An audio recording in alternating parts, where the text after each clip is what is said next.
Hubungan Cina dan Jepang kembali memasuki fase tegang. Pemerintah Cina melalui Kementerian Perdagangan memberlakukan pembatasan ekspor terhadap sejumlah barang penggunaan ganda yang selama ini menjadi bagian penting rantai pasok industri Jepang. Kebijakan tersebut menyasar puluhan entitas strategis Jepang dan memicu respon keras dari Tokyo. Dalam pengumuman resminya, otoritas perdagangan Cina memasukkan sekitar 40 perusahaan Jepang ke dalam daftar pengawasan. Sebagian di antaranya dikenai pembatasan ketat hingga larangan menerima komponen yang dikategorikan memiliki potensi penggunaan militer. Sejumlah perusahaan besar Jepang pun terdampak kebijakan ini. Pembatasan tersebut terutama berkaitan dengan material dan teknologi yang memiliki fungsi ganda baik untuk kebutuhan sipil maupun pertahanan. Di antaranya adalah logam tanah jarang dan magnet permanen yang selama ini banyak dipasok dari Cina. Material tersebut menjadi komponen penting dalam industri otomotif, elektronik, hingga sistem pertahanan. Meski begitu, hingga kini hubungan dagang Cina dan Jepang tetap berjalan di berbagai sektor lain.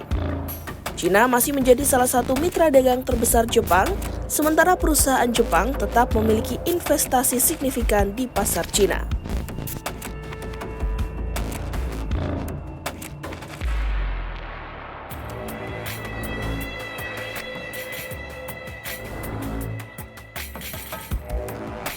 Eskalasi hubungan kedua negara juga dipengaruhi dinamika politik domestik Jepang.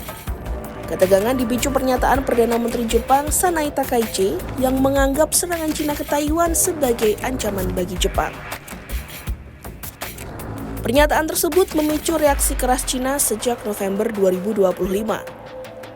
Isu Taiwan selama ini memang menjadi salah satu titik sensitif dalam hubungan Cina dan Jepang. Setiap perubahan sikap resmi Tokyo terhadap isu tersebut berpotensi memengaruhi hubungan bilateral baik di bidang diplomatik maupun ekonomi. Pemerintah Jepang melalui Wakil Sekretaris Kabinet Kei Sato menyatakan bahwa langkah pembatasan ekspor tersebut tidak dapat diterima dan berpotensi mengganggu stabilitas perdagangan. Tokyo menilai kebijakan tersebut sebagai tekanan ekonomi yang berdampak langsung pada industri strategis nasional.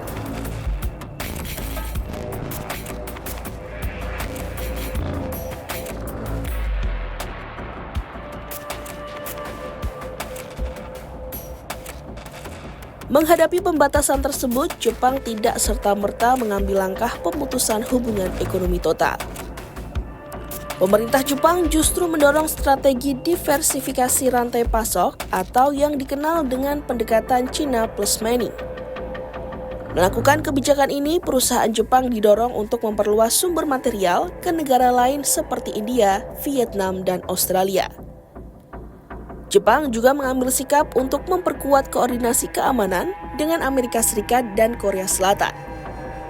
Langkah tersebut dipandang sebagai bagian dari penyesuaian kebijakan pertahanan di tengah dinamika Asia Timur.